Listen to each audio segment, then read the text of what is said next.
जय श्री कृष्णा दोस्तों, आपका हमारे चैनल हिंदी व्रत कथा में स्वागत है। भारत देश के त्योहार प्रेम के रिश्ते से ही बनते हैं। कई पौराणिक कथाओं से सिद्ध हुआ है कि भाई बहन का रिश्ता सदैव एक दूसरे में प्राण न्यौछावर के लिए तैयार रहता है। भाई बहन हमेशा एक दूसरे के सुख दुख के साथी रहते हैं। भाई दूज की कथा में भी कुछ ऐसी ही रोचक कहानी है, जिसमें बहन अपने भाई की सारी विपत्तियों को स्वयं पर ले लेती है। बहना हमेशा ही अपने भाई की लंबी उम्र और स्वस्थ जीवन की जिंदगी भर प्रार्थना करती है।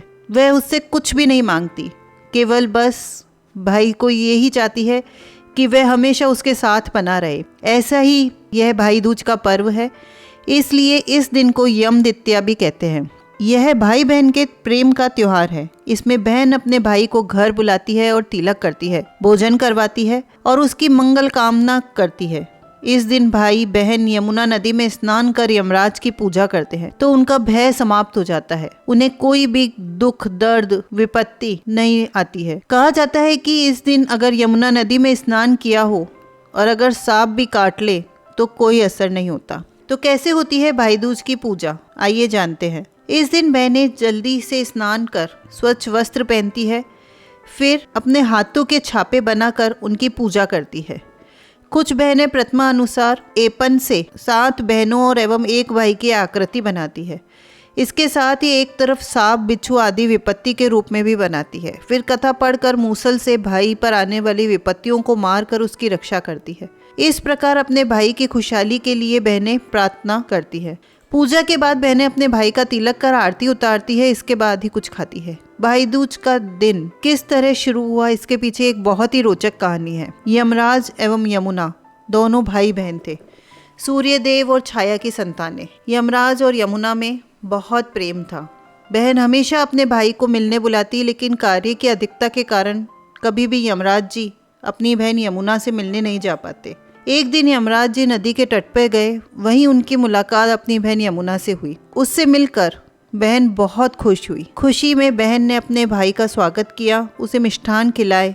वह दिन कार्तिक शुक्ल पक्ष की द्वितीया थी। तभी यमी ने कहा कि भाई यमराज, आज के बाद प्रतिवर्ष आप मुझसे इसी दिन मिलने आओगे। तभी से यह दिन भाई दूज के नाम से जाना जाता है।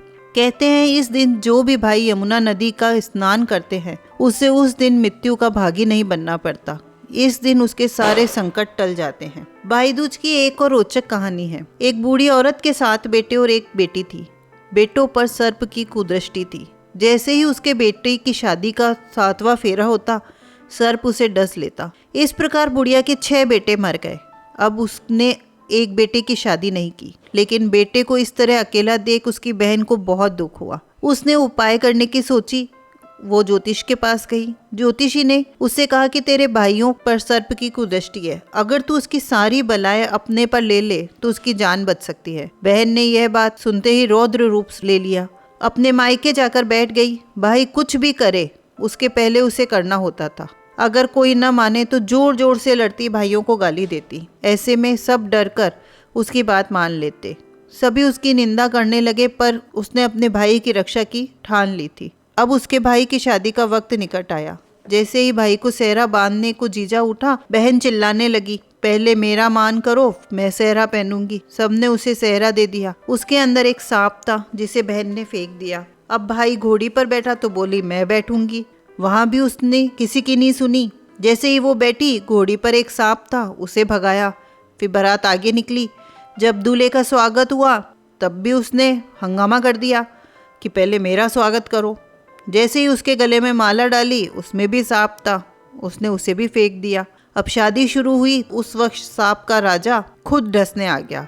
तब बहन ने उसे पकड़कर टोकरी में ढक दिया। फेरे होने लगे, तब नागिन बहन के पास आई, बोली मेरे पति को छोड़। तब बहन बोली पहले मेरे भाई से अपनी कुदृष्टि हटाओ, तब तेरे पति को छोड़ूंगी।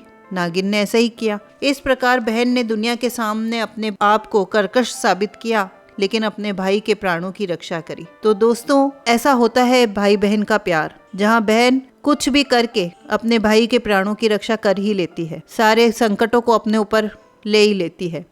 तो दोस्तों, आपको ये कहानी, ये जानकारी अच्छी लगी हो तो प्लीज़ लाइक करें, कमेंट करके हमें प्रोत्साहित करें और हमारे चैनल को सब्सक्राइब करें। धन्यवाद।